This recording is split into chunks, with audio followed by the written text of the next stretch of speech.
Shall we? Hello, everybody. I'm MarcoMan, aka the host of the Roundtable of the Snyder Cut, episode 6. This is my first time I'm actually doing a podcast. So today in the Roundtable, we got some interesting news that we all like to share. We got 3 topics. We've got the Cyborg HBO Max rumor, the Batman HBO Max rumor, and a little interesting stuff about the Ayer Cut, about what was added in. It's not something that was cut out, it was that was added in. I just got this recently. But before we get to that, we want to introduce ourselves just to let us know what the type of people that we are. And I like to start off with the guests. So, Vincent, go ahead and tell us about yourself. Thank you so much, MarcoMan. I appreciate that. I'm Vincent Marone. You can find me on Twitter, on Instagram, on Facebook at I am Vinny Marone. My friends call me Vinny, so you can find me there. How I got into this, I've been part of the Release the Snyder Cut movement for a little over a year now, and it's been really awesome to see the community just come together to work for artistry. That's really what attracted me to it. Obviously, being a big comic book fan, being a big superhero cinematic fan was a huge part of it as well.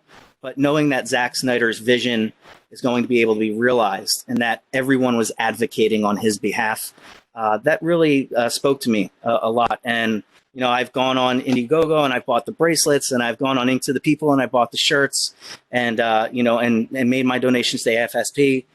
It's really just a beautiful community to be a part of. And it's a real honor and a privilege to join you today, Marco, and everyone else to talk about one of my favorite things and one of the things I'm most looking forward to, which is Zack Snyder's Justice League. Thank you. I'm looking forward to that as well. Honestly, I'm really interested after seeing, the theatrical cut, which, honestly, don't be mad, but I did kind of enjoy how I enjoy the Avengers. Just to be clear. Okay. Yeah, it's okay. We don't have to judge anybody. That's what we're here for. We can express our opinions. So, next up is Jay. Tell us about yourself, Jay. Hey guys, I'm James. I'm from the UK.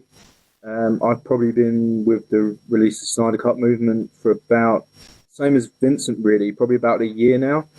And it was just really sort of my passion for the way I see superhero movies be fairly generic. There's always a certain tone and way the stories are being told.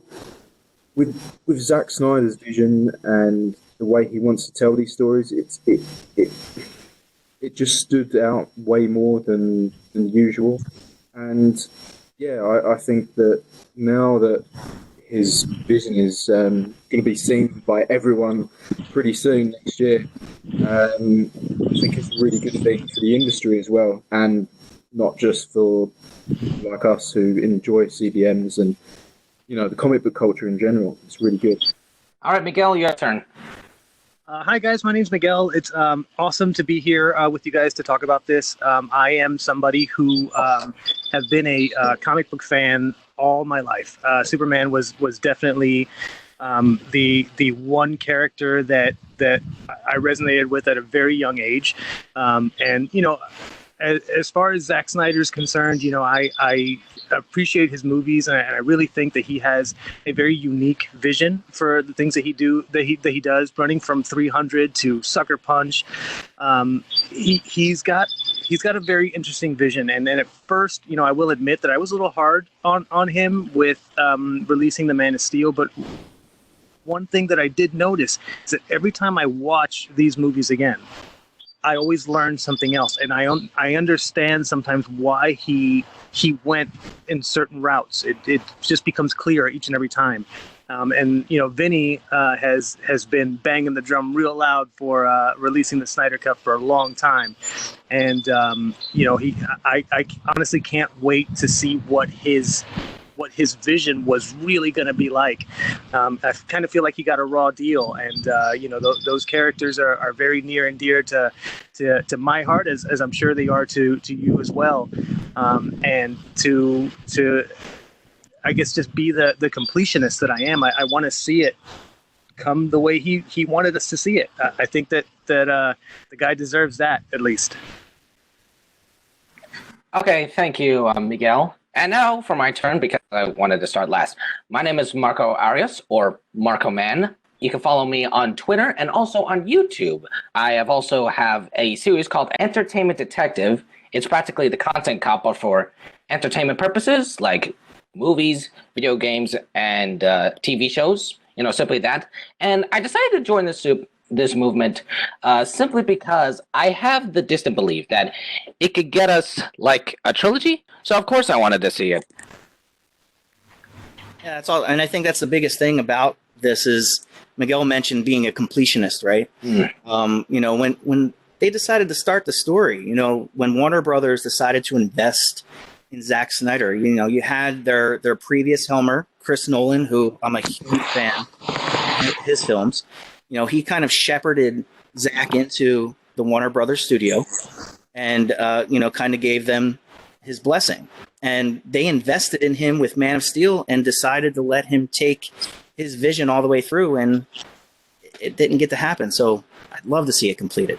Yeah, I definitely think that the studio messing with Zack Snyder's original vision just kind of really affected the rest of how the DC extended universe is going to play out. I mean, Wonder Woman was, in my opinion, a home run. Shazam was really lots of fun. But in them taking over, because maybe they just took a very quick decision, we won't get to see what the Flash was going to be about. What the rest of the Batman saga was going to be like under that vision. I mean, and I left out Aquaman. In my opinion, Aquaman was awesome also, and I never thought in a million years I would say that about an Aquaman movie. Aquaman was dope. I can say that as well. Also, just to be clear about studio involvement, I just want to say this in my personal opinion, straight off the back. Like, honestly, for studios, I don't really care about studio involvement. Like, just hear me out. I don't think what the studio did was either right or wrong. I'm just saying that, they actually got, when they removed Zack Snyder, they actually got a director that worked a similar film. I'm not saying it's the exact same film, because Patty Jenkins said when directing like a team up film, it takes a lot of work, like having all these character interactions. And they have an executive producer who is Jeff Johns, who you possibly criticize. I mean, he did wrote these kind of stories, like, the New 52 comics and the Green Lantern stories, Teen Titans and all that. I'm not saying it's right or wrong. I'm just saying it makes sense why they would do it. Yeah, absolutely. I mean, look, Warner owns the IPs, right? So, at the end of the day, that's their investment, and it's their, it's their intellectual property to protect.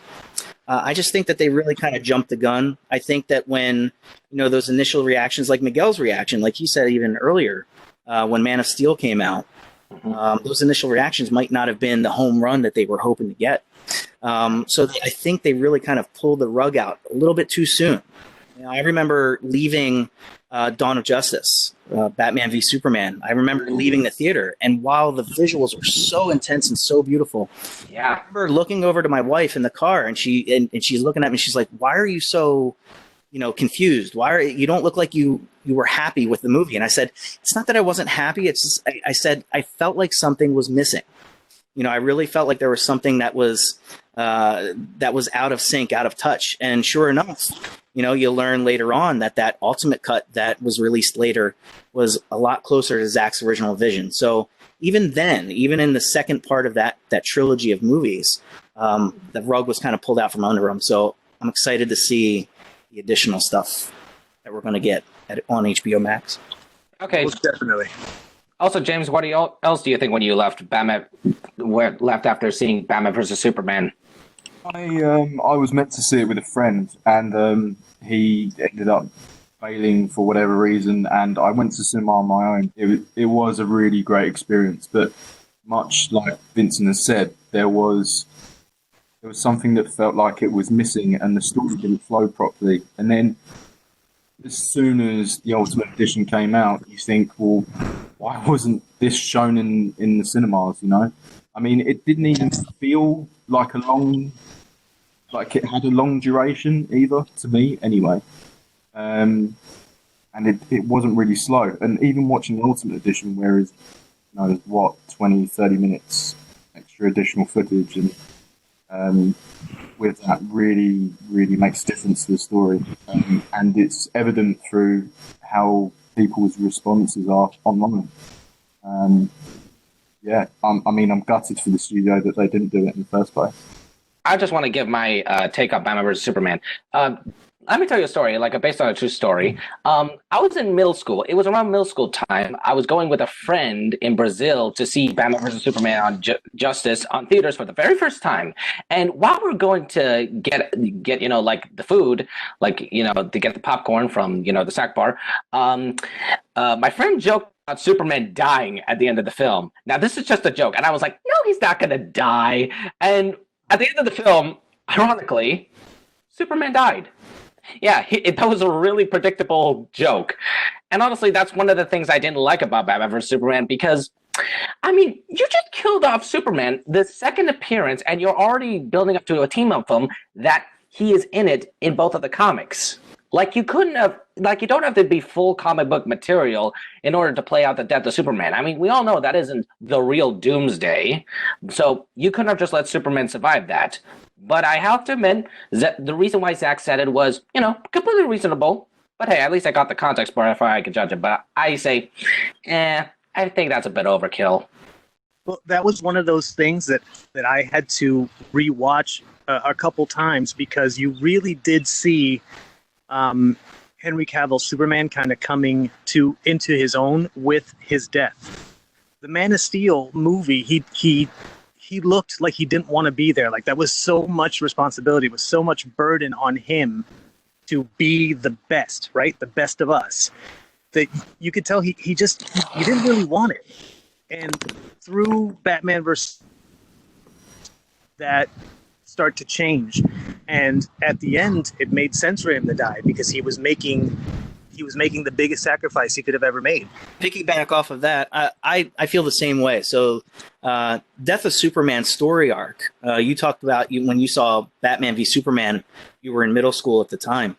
When the Death of Superman arc came, I was just about to enter middle school, and I remember I sent my poor mom to Rainbow Comics in my hometown to stand in those lines to grab those latest issues that would come out every week.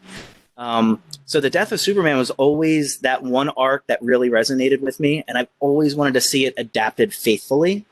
So when I saw that the adaptation was really not faithful to the comics at all, my initial reaction was one of not disappointment, but I was thrown a curveball. Like, why couldn't you pull a little bit more from the comics? What was the end game? And now, like Miguel was mentioning earlier, and like James had said, when you watch the extended cut, when you get that additional story arc behind it, you start to realize Zack's vision and his overall goal for the character, and to make that ultimate sacrifice to prove that he's one of us. And that's one of the differences between the MCU and the DCEU that Zack and Jeff Johns and everyone was trying to build was, you have the MCU was based more in those kind of like fantastical superhero characters, whereas DC, and it's always been this way, those superheroes are based more on mythology. Those mythological deities or gods or whatever you want to call them, superhumans that are supposed to resemble the best of all of us, right? So I got that after multiple viewings, and I have to say that Batman v Superman, because of that, it's one of my favorite movies of all time now. Well, thanks for your opinion, Vincent. That was really interesting hearing coming out from you. And also what I think about the death of Superman, like hearing from the comics in general, I usually don't buy comics. I just read like comic book stories from the YouTube channel called Comic Historian. Considering that there's a million comic book storylines, so I decided not to, do that because of school. So apparently, I think the whole purpose of the death of Superman in the first place, in comics in general, is because they wanted to see a concept of Superman dying. Because, oh my God, Superman dies? He's the Man of Steel. Nobody can kill him. I mean that's the whole purpose. That's why it's, I guess you could say it's the most iconic comic book part. I agree. I mean, reverting back to comic books, I mean, in the UK, it's really not as big as it definitely is in where you guys are, or in the US. And but I grew up in like shall we say, a sheltered bubble of a town in the UK and the southeast. But there we have our library, and in there they had a comic book section, but it was a graphic novel, so it would be like, you know, your weekly issues all loaded up into, you know, one big book.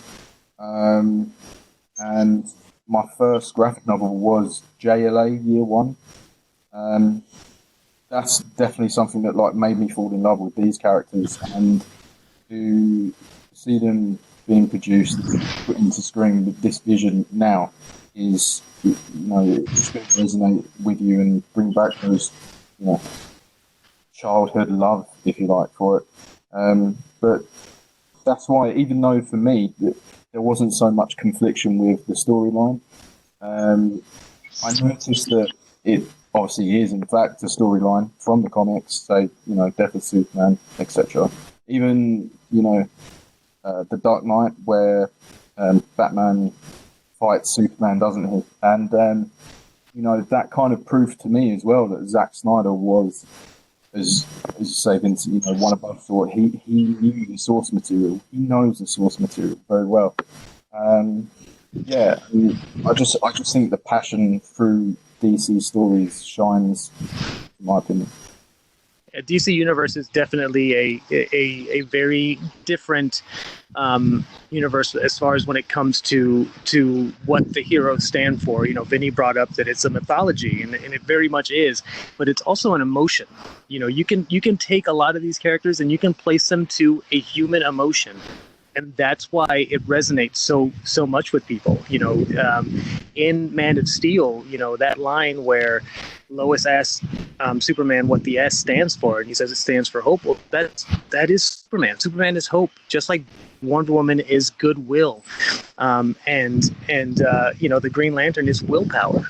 You know, they all kind of personify different things. You know, the Marvel Universe is more about kind of the underdog and real world problems, and that's all, you know, well and good as well. But you know, these characters hit a very different mark, and I think Zack Snyder's take on it was very, very interesting. You know, the whole Batman Rage thing with Ben Affleck. Ben Affleck was dope in Phantoms, and he was dope as the Batman. Oh yeah. Yeah, to be completely fair, when I first heard Ben Affleck was playing as Batman, I mean, I kind of understand why they cast him, but then I remembered the 2009 Daredevil movie, and trust me, I remember seeing that. And despite that movie, like some people, you say it's terrible, I noticed that Ben Affleck had a really good Christian Bale Batman impersonation at the time, and I thought, okay, maybe that's the real reason why they cast him, because he has like the Christian Bale voice. But you know, sadly, they replaced it with, you know, like a voice modulator. But yeah, okay. No, that's awesome. Hey, keep doing the impressions, man. They're great. Where's Rachel? Swear me. That's what it's all about, man. No, I mean, and yeah, to segue into, I mean, that was perfect, Miguel, that you said with emotion, right? I feel like the emotion of the Snyderverse, of Zack Snyder's universe, really comes from Cyborg, comes from Ray Fisher Cyborg. I really felt that even in the theatrical cut of Justice League, and that little bit that we see him in BVS, you feel the passion, you feel the soul coming out of Ray Fisher and out of Cyborg. And I'll be honest with you, I really didn't know a whole lot about Cyborg before watching these movies, other than watching him on Teen Titans. Yeah. Which is a completely different vibe altogether, right? But you know, having that heart and soul and him resembling that, it really struck a nerve, and it was beautiful to watch. And then, you know, the same thing with Affleck. He really took that tortured soul, that tortured being, and he really projected that onto the screen, and it was really great to watch. Knowing that the Cyborg movie got shelved was like heartbreaking, because I was really looking forward to that. I mean, I've had the pleasure of meeting him at a convention, and he was just awesome. Ray was great. He was great with my son, and you know, I told him about my support for the character, and he was all for it. I mean, I haven't met a more humble person other than like Stephen Amell, the few times that I've met him. Dude, the Green Arrow? Wow. I love Arrow as well. So sad that show ended. But speaking of Cyborg, that's what we're here. That's going to be one of our topics. So there's this rumor that we've currently found is related to Cyborg. Is that how ever since the release of Snyder Cut, that is going to be on HBO Max, there's actually an article saying, which is a rumor, it's unofficial, that Ray Fisher might be returning as Cyborg. Guys, I said he might be. Okay, so let's say this. Cyborg and Justice League's Ray Fisher may be on the way back to the DCEU, and you could thank the Snyder Cut if it happens. Grace Randolph tweeted some more tea at Sunday and details that WB is talking about bringing back the character and Fisher for more appearances. If the Justice League 2 and Henry Cavill returning as Superman wasn't enough. Oh yes, and I will drink my tea to that for sure. The cool thing that I learned today is that Ray is, and Miguel already knew this, but Ray is practically a neighbor of ours. He grew up in Lawnside and in Camden, New Jersey. We're right over the bridge from Philadelphia, so Ray actually went to high school in the towns that we kind of romp around in, and we kind of grew up in together. So that was really cool to know. We actually have mutual friends, which I didn't know about before today. But it's really cool to know that this character that he was really passionate about. I mean, he spoke out about the Snyder Cut and supporting Zack and supporting Debbie since day one. That iconic shirt. I love Zack Snyder. Yeah, I've seen pictures of that. He's really supportive. Absolutely. I mean, he's just really he's a fantastic human being. Even the socio-political stuff that he does, and I know we won't get into that today, but he really he dedicates a lot of his time and his energy and effort into making the world a better place. And what better person would you rather have as a person who portrays a superhero on the big screen than someone like Ray Fisher in real life, right? Yeah, true. So if the Cyborg coming back isn't enough, remember Ben Affleck, or as we so call him, Batfleck? There's another rumor that also relates to HBO Max, that there is going to be a Ben Affleck Batman movie with Jared Leto Joker and Deathstroke wanted by HBO Max. Again, we're not assuming if this is true. We do not jump to conclusions. I think with these rumors, a lot of it's really going to hinge on the continued support and the continued, right, to make sure that, all right, we clamored for this, since November of 17, and we're going to continue to clamor for it until it's released in 21, and we're going to support it way after that. And I think a lot of it just hinges on the fact that AT&T and HBO and Warner Brothers are all working together now. They're all under the same umbrella. So you have different folks in different positions, and they're going to want to see how, like we were talking about earlier, how their investment is going to pay off. And if we support Zack Snyder's Justice League, if we show that there's enough interest in that and we tell our friends about it and we get people on board, yeah, it's really is. I really feel like these rumors do hold a lot of water. I do believe Grace and the other, the Sean O'Connells of the world who put this information out there, because I think it's very credible. Yeah. Here's what needs to happen, though, with Warner Brothers. Warner Brothers was very quick to take all their money out of Zack Snyder and his projects. With the same amount of quickness that they did that, they have to be ready to give that money back so that he can do that stuff. Now, I'll caution us as fans, we have to be ready to criticize when criticism is due. By putting out all of these different projects, the Cyborg, the Batfleck, Jared Leto Joker movie or show, whatever they're going to do with it, it has to be quality. So by throwing this out there just because it's the hottest thing that's I guess top of mind as far as comic book fandom, I think that's a disservice to us. So by our clamoring and by our wanting to see this Snyder Cut, they shouldn't be too hasty. I feel that they should really give all of the support behind what the original vision was. But by having too many things spread out, like for example the Joaquin Phoenix Joker movie and the new Batman movie that they're working on with Pattinson, I think you run the risk sometimes of getting an oversaturation, which could be more harmful in my opinion. I definitely want to see what this whole story arc is going to do, because even with the Pattinson Batman, how is that going to tie in with Wonder Woman? Are they going to take the multiverse cop out that they've done before? these things kind of have to make sense, and they have to be really, really careful about it. So, maybe take off the DC universe online and just put it to HBO Max. Clearly, HBO Max has more of the money. That's why Doom Patrol is on there, because they can afford all the effects and all this other stuff. But Titans is still on DC Universe Online. So, they have to just be very careful. I would hate to see all of this, right? All of our fighting to see this Snyder Cut just kind of end up with mediocre materials. I think that is even more, if not the same amount of disservice, not only to us as fans, but to Zack Snyder's original vision. I think to second that, I think that, providing its success or its potential success, then it definitely will lead to some, something bigger somewhere else. But as I say, that just relies on that success and the response that it gets. When it gets positive, I'm sure it will be. But yeah, it's hoping. And yeah, Throw the wrench into this conversation and disagree.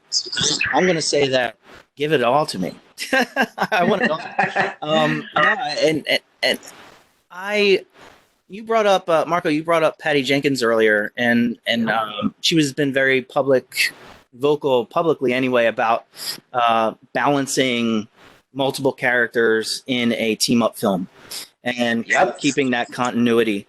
And I couldn't agree more. As a director or as a creator, to have to be able to balance all that, to give each character their just due, to tell a cohesive story, I can't even imagine the pressure of doing that. But I think that's where having all of these different platforms will actually benefit, having, like Miguel said, almost like a multiverse where you can have Pattinson's Batman exist alongside Gal Gadot's Wonder Woman and Ben Affleck's Batman and Henry Cavill's Superman. You can have the Snyderverse exist on one platform where something like Doom Patrol or Titans exists on another, because cinema just like in music, at the end of in the late 90s, early 2000s, music saw a very similar trend in the way that their business was handled now that movies experiencing now, with streaming music, with downloads and file share. And they had to adapt their business model, and they still haven't fully adapted. It's over 20 years later, really. Now movies are coming away from the cinema. They're being, streamed into our homes, and not just, Netflix special or an HBO Max special, but you're having actual feature films that were, hundreds of millions of dollars are spent on, are going direct to the consumer's home. I think having all of these different platforms allows WB and HBO Max and all of, their subdivisions to kind of have their cake and eat it too, so that the Snyderverse can exist here and Pattinson's Batman can exist here, and have all of those different universes kind of coexisting at the same time. You can give your consumer a choice on where they want to go and which platforms they want to see it on, and then if they want to catch up later, they can do so.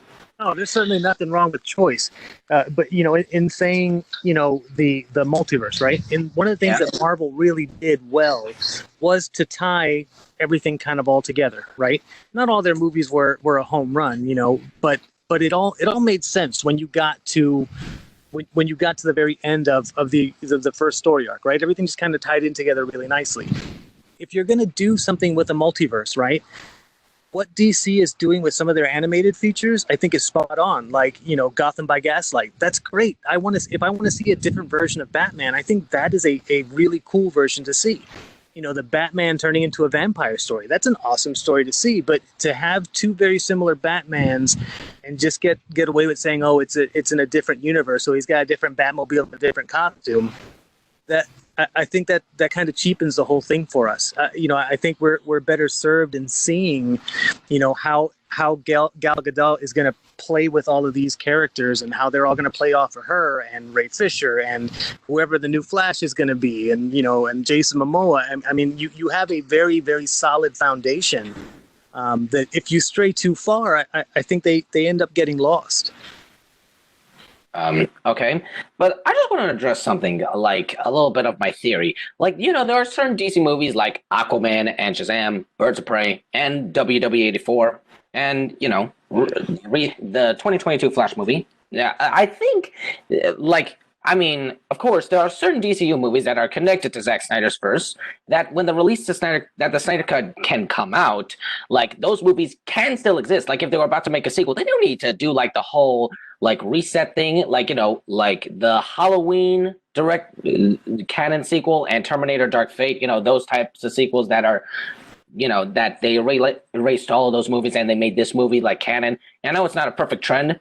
Warner Brothers does not have to do that with those types of movies. I mean, Jason Momoa stated that his Aquaman movie is a direct sequel to Zack Snyder's Justice League, not Whedon's.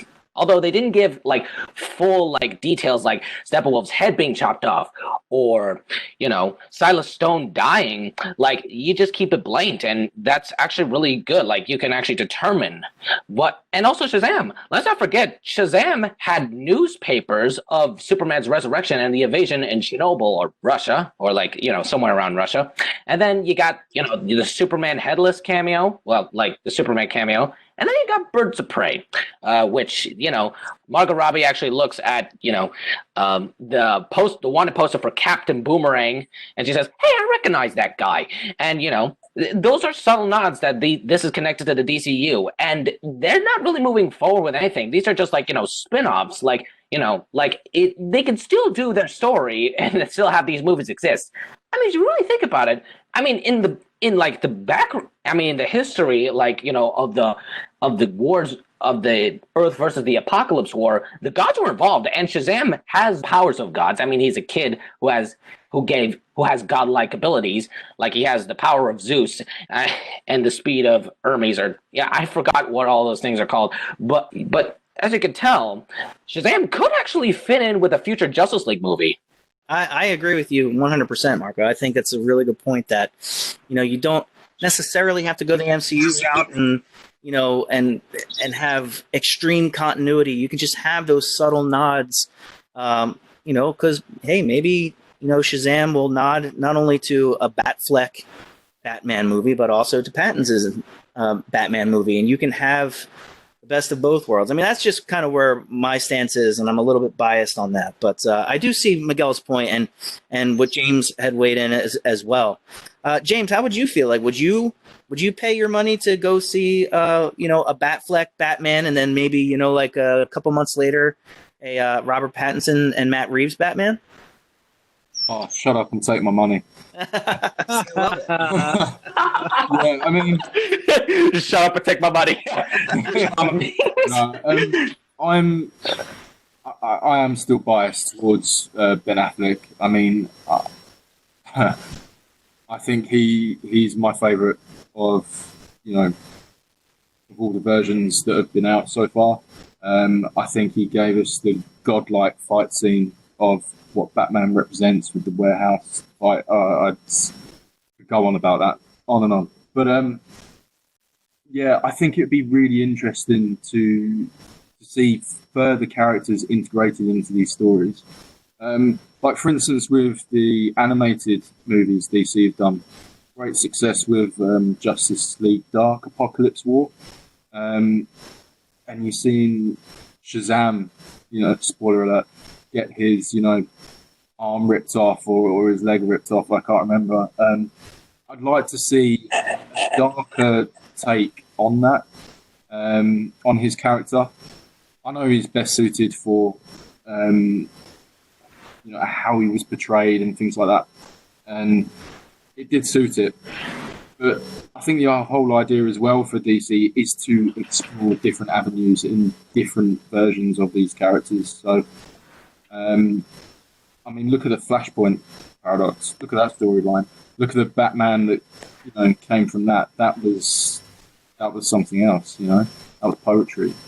Having Batman's dad be the Batman.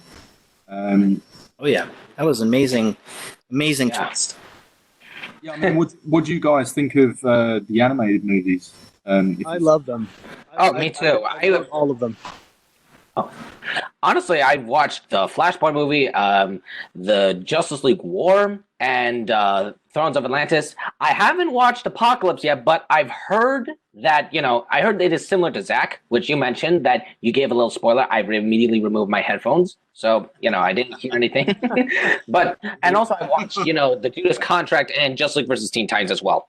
So, I did really enjoy those movies. They're really gory, but they were really interesting and really good. And I noticed they have a little bit of humor, but they're not as the level of Joss Whedon humor, like with added quips. There are still some funny moments without Batman being, comedic. If I were to make an abridged version, I would still make Batman have a punchline, even though he wasn't trying to make a quip. That's how you could put it. I agree, and they do that really well in those animated movies. Yeah, where Batman can have a little bit of dry comic relief, and it makes you laugh, but it's not. I don't not like you or whatever, whatever it was in Justice League. No, it's there's room for that, and especially in those animated movies. But I think for going back to the Batfleck film, those rumors, if Justice League does well and they want to bring Ben back in to either just, star as Batman or to even to direct like he originally intended to do. Can we just talk about how cool it would be to have Joe Manganiello in as Deathstroke and Slade Wilson? That dude is he's one of us. You know what I mean? Can we also talk about how unfair it is that if they don't do anything with Ben Affleck, that we're not going to see Jeremy Irons Alfred again? Yes, right? Yeah. Yeah, I have to admit, Jeremy Irons give a stellar performance, even when Scar as well. So, should we move on to our last topic? Sure. Bring it on. Right. So this is the last topic that I recently got today. This relates to the Suicide Squad. I said it without the because I don't want to confuse it with Suicide Squad 2 with James Gunn. It actually relates to something that was added in, that Jeff Johns added in for a little bit of characters' backstory. The difference between of Suicide Squad and Justice League is that Justice League, they never gave characters official narratives, as in Suicide Squad. They actually gave these miniature focus scenes, the backstories on how they came to be. And much like Harley in that movie, Harley was practically sort of the heart of the team, like how Cyborg is to Justice League. Yeah, I remember them little sort of profile editions that were sort of edited in as I don't know, they were like PowerPoints, weren't they, kind of thing. It's like little vignettes that they put in. Yeah. A fan of pro wrestling, it's like when Matt Hardy, his little matter of facts pop up on the screen. I don't know if anybody else is a wrestling fan.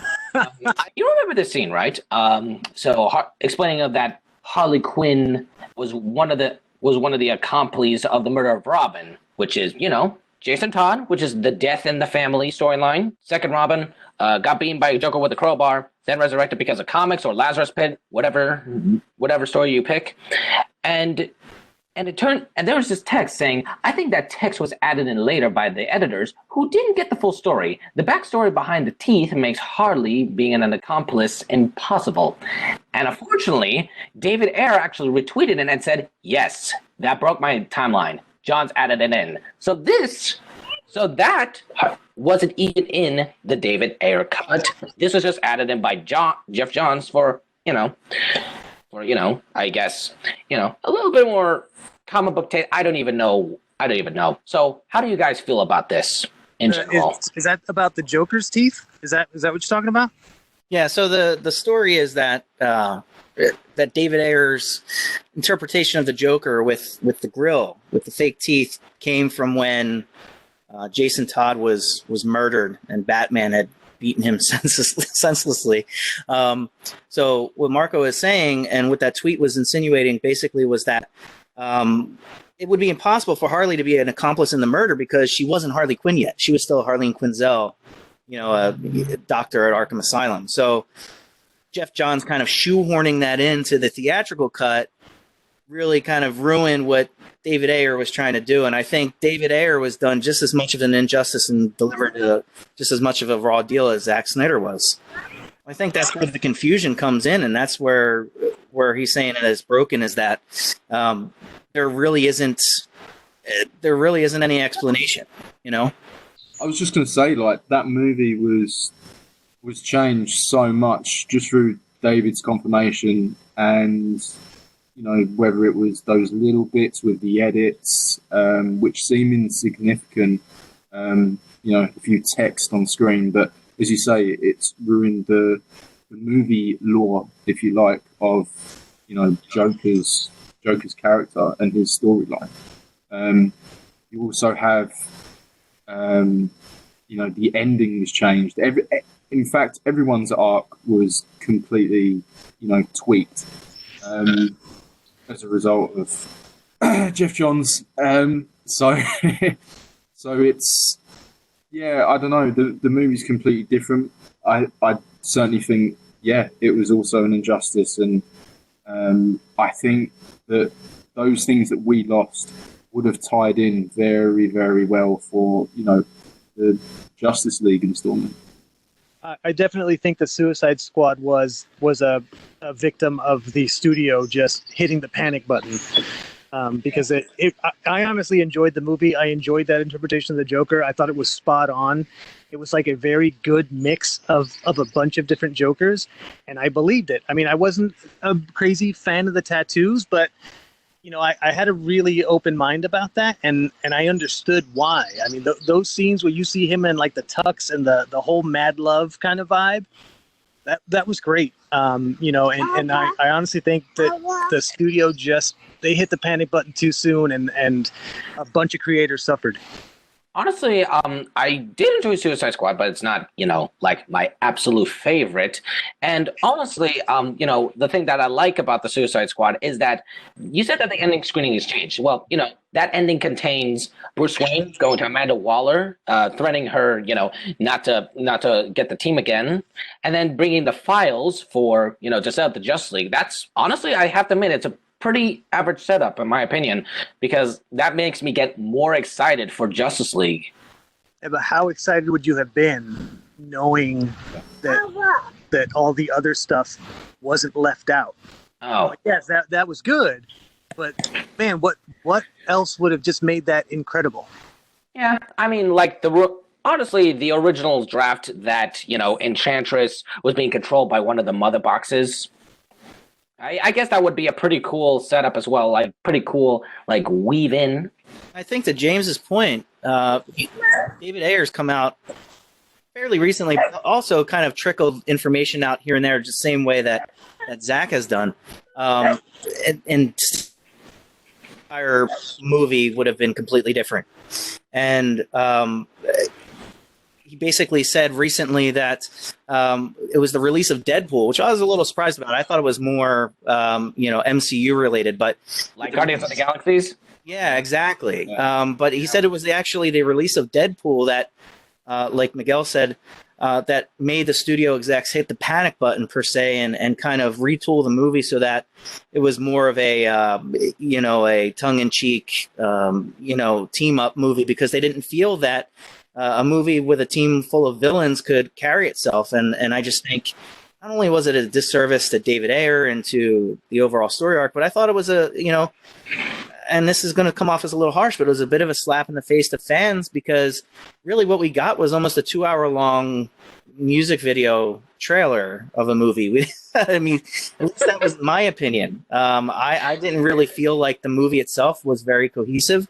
I didn't see, much like the theatrical cut of BVS, I didn't see how it all kind of tied in on itself, let alone with the rest of the DCEU. So I was very disappointed by Suicide Squad, and I didn't know a lot about David Ayer or his work then. So I chalked it up to the director kind of crap in the bed and not really, you know, doing what he was supposed to. But to learn that his movie was completely different, it makes a whole lot of sense now. And I would love for this rumor to not only be true, but to also kind of serve as a catalyst to, like I said, to resurrect the Snyderverse and to bring the entirety of it to the fans so that we can see it for ourselves and be the judge of whether or not it's good.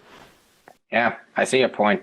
Well, so does anybody in the table have anything to say?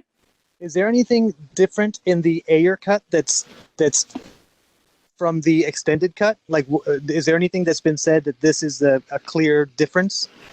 I would recommend really just go on to David Ayer's thread. I mean, his handle's right there. Go on his thread, because a lot of what he tweets nowadays, especially, is he's answering a lot of fan questions about what was in his original cut, what his original intentions were, and it really clears up a lot of the questions, at least for me as a fan. And it seems to be, across the board, people that are learning more and more about it, they want to see his vision just as much as they want to see Zach's vision come to life. What do you think about it, James? I'm a big fan of David's work. I don't know him personally, obviously, but I think he's a stand-up guy. Who done, was it End of Watch, Fury, one of my favourite films. When the Suicide Squad came out, I just thought, maybe he's not, suited to fantasy or, superhero movies. Something outside the line of what's already a reality. But man, after what he's been putting on Twitter, and things like Steppenwolf was meant to be in there. He meant to have like a big reveal. That's like another tie into Justice League. Then you have a bunch of so much missing Joker footage that probably tied into his character development to continue within the franchise, or the Snyderverse, if you like. Yeah, it was a bit of it was just a kick in the teeth. I mean, the trailer was awesome, and I actually think the trailer was better than the film. But I'd say I'd be quite supportive of getting his cut, getting his vision, and seeing what he done with everyone else, rather than what was just cut to pieces, in my opinion. Here. Yeah, I guess what I can do is that if the Ayer cut actually comes out, I'll probably watch the theatrical cut of Suicide Squad first. Then I'll watch, the Ayer cut just to see how it differs in tone and in storyline telling. Yeah, sure. So about, the difference between the Justice League theatrical cut and the Snyder cut, people say that it's different, but the format, like whether if it's dialogue changed or color backgrounds or stuff that was cut out, I mean, both of those movies structurally are relatively the same. I mean, what do you guys think of that? A little bit. Well, I think to your point, in it structurally, it might be the same. I think that the tonal differences really make the biggest difference. And I think that that's really going to, it's going to show how different these two movies actually are. Because I feel like the way that Zach portrays tone within his film is a big part of the storytelling component. It's not just about, the beats themselves or the dialogue or anything like that, or the scene structure. I really feel like the tone is just as much of a character in Zack Snyder films as it is, Clark Kent or Bruce Wayne or Diana Prince or anyone else. So, like you said, where there might be similar scenes in the way that that they were structured, I really feel like the movie itself, when we sit down and watch Zack Snyder's Justice League, we're going to have a completely different experience, and I think a lot of that's going to be based on our emotion. Yeah, I know. So, Miguel, what do you think about it? When we're talking about cinema, right? It is a full frontal assault, but mainly it is a visual thing. So, the tone of Zack Snyder's movies, as Vinny was saying, I mean, they're crucial. Look at 300. Look at The Watchmen. Those movies, if not done in a certain way, the way that he planned those movies to be filmed, to be made, it wouldn't work. So if the tone is different in a certain scene, or the angle, the perspective is different of what you're seeing, of how you're seeing Superman fly down, you can see the same image and have two very different ideas of what's going on. So I think that we are all very curious and very anxious to see what this end product is going to be. And I for one is super excited. I mean, it sometimes it's just those little subtle differences that really make things a lot clearer and can really shed a light on maybe some things that were a little confusing the first few times or the first time that you watched it. So I'm all for this cut, man. I think it's going to be awesome. I'm very happy and glad when I get to see an artist's interpretation or an artist's idea come to fruition. And I think he got a raw deal, and I think that in this medium, tone, perspective, that it's all key. So I'm all for it. All right, what do you think about it, James? I'm going to be honest. From a simplistic perspective, it was 90% changed, right? 90%. So it's going to be a completely different film. I can't pinpoint what my emotions will be, because I think it's something that I could only answer afterwards. But I can't tell you how relieved I am. And it might sound odd, but I'm relieved that it's going to come out. I think answers as well.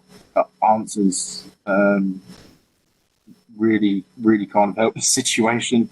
There's light at the end of the tunnel. But yeah, the fact that we're going to get Justice League again, same characters, just a longer, completely different story that's going to be obviously fleshed out, and it's going to be 100% Zack. I